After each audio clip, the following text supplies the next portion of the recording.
So there's just one trophy-winning London team. On to the next trophy-winning London team. And Chelsea, we both celebrate Chelsea at the Club World Cup, the new world champions.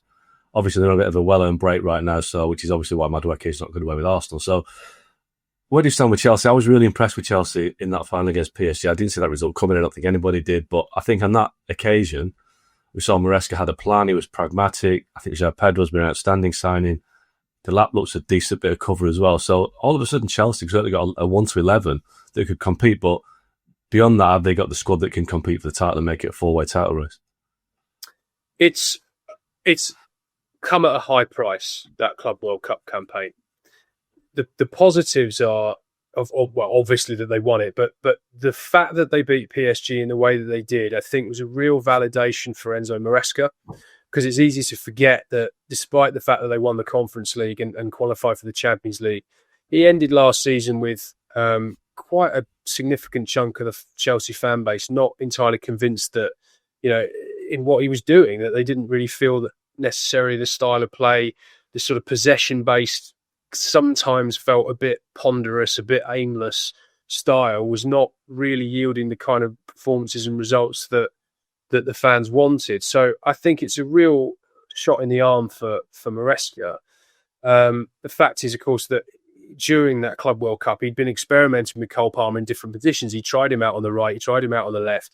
And the fact that in the final, he was so effective on the right, cutting in, that again is, it just shows that maybe Maresca's come up with something that could really help Chelsea going forward. But it's a huge ask. We know that Chelsea have tried to, they've lobbied and asked the Premier League to push back their opening game because they know that they're going to be undercooked for it. That request has been rejected.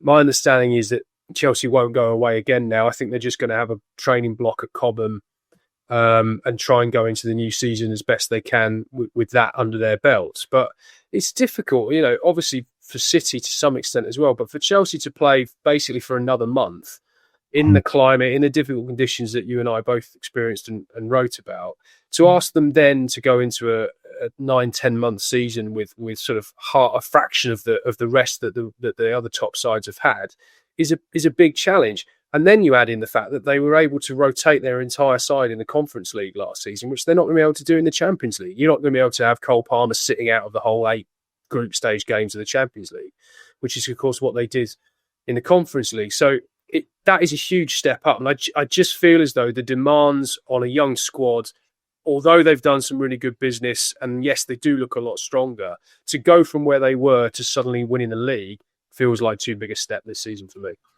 Now, we know they've brought a lot of players in.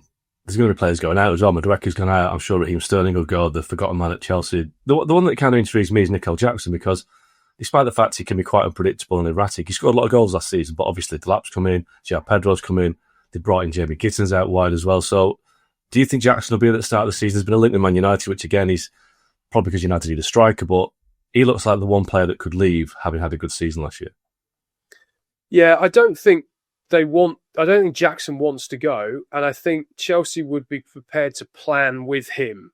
I think if he was still there on September the 1st, I can't see him being part of a bomb squad like there was last year, where it's like, these players are not part of our setup. You literally saying to them, go and find a move because you're not going to play here. I don't think that Jackson would be in that position. I feel as though they've invested quite a lot in him, sort of not just financially, but sort of emotionally and in the coaching work that they've done with him. And, Maresca would talk him up a lot about how good he is off the ball, what they lose, particularly in the press when he's not playing.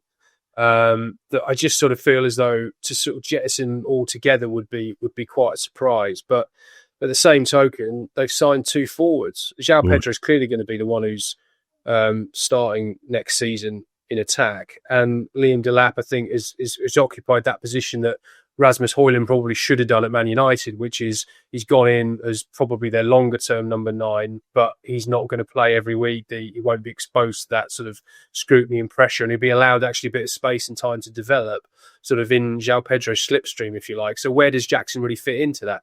I mean, with the volume of games, I'm sure he'll get some game time, but it will probably come down to whether Nicholas Jackson wants to be second or third choice, competing for that position, that one position up top.